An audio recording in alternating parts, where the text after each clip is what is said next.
Guillaume C'est moi. Meurice. Oui, dernière ligne droite avant le vote final. Tous les candidats font leur maximum pour nous pécho. Quand ils disent française, français, nous on entend petit petit, viens. Hein, on a tous l'impression d'être des enfants de cœur au congrès des évêques de France. C'est très gênant. Et moi je me suis posé une question toute bête. C'est quoi être français? Alors voilà, parce que être belge, on sait ce que c'est. C'est mettre des réponses dans des questions, par exemple. Hein, c'est chercher les brèves dans Yahoo Insolite, on le sait. Mais être français.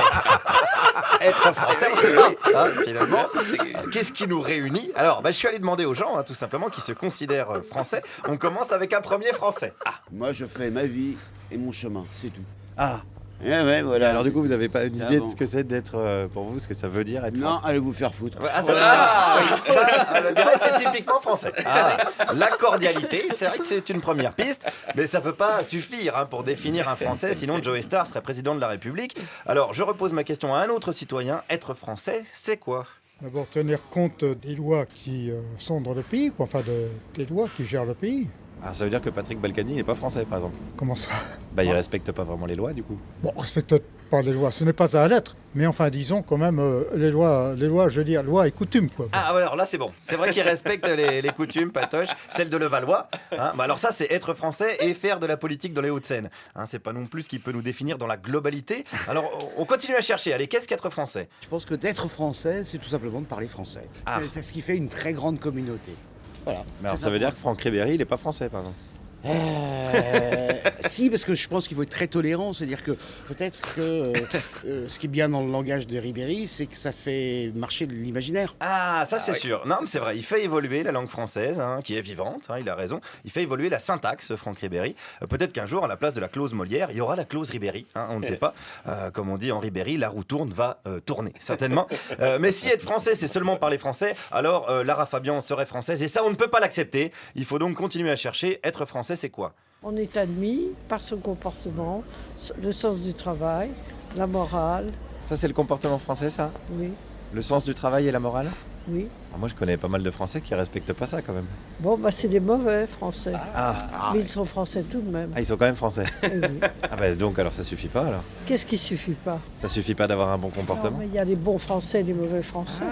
Il y a les bons musulmans et les mauvais musulmans. Alors ouais, attends. Ouais, On y vient. On y vient. Je vois où tu veux en venir. Je pense que cette dame veut parler de Faudel. Je pense, voilà. Alors on va pas s'engager là-dedans. Pareil pour les bons et les mauvais Français. On est en pleine polémique là, avec le Veldiv. Marine Le Pen est à deux doigts de nous expliquer que le projet c'était d'emmener des Juifs faire du vélo. C'est hyper compliqué comme sujet. Tiens, puisqu'on parle d'histoire. La France, pour moi, c'est un package. On adhère à son histoire, aux valeurs communes qu'on a, liberté, égalité, fraternité. Est-ce que Éric Zemmour, il est français, du coup? Mais bien sûr, Pourtant, il est pas tellement fraternel. mais c'est pas grave. Alors il respecte pas. Mais non, mais il est quand même français. Mais oui, mais du coup ça marche pas.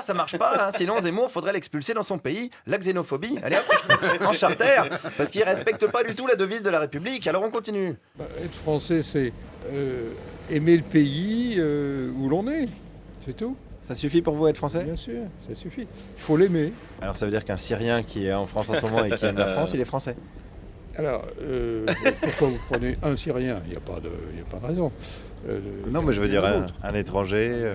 Bon, il ne faut pas exagérer, il ne faut pas pousser trop loin. Voilà, mais oui, il faut pousser jusqu'où, c'est compliqué de doser le poussage. Est-ce que c'est normal qu'un étranger qui vit en France depuis longtemps et qui paye ses cotisations ne puisse pas voter? Est-ce que c'est normal que le vote de Francis Lalanne ne compte pas double? Vu comment il se défonce quand même pour la patrie. Ça pose plein de questions. Mais alors attention, être français, ce n'est pas tomber dans l'angélisme. D'ailleurs, c'est pour ça que Mme Le Pen est là, pour nous le signaler. Il y a des choses qui sont réelles, qu'on ressent, on regarde dans la rue. Moi, je pars de Paris, justement, parce que j'en ai marre de voir ça. De voir des Roms Enfin, tout ce qui se passe là. L'autre jour, je suis Faubourg Saint-Honoré. Je vois pas 3 groupes de jeunes filles roms, mais avec une agressivité, j'ai jamais vu ça. Je sais pas, mais je dis pas ça d'une façon mauvaise. Oui, être français, c'est aussi dire des choses d'une façon pas mauvaise, mais quand même qui pue un peu du cul. Parce que être français, c'est surtout constater que dans le pays des Lumières, il serait peut-être temps de remettre le courant.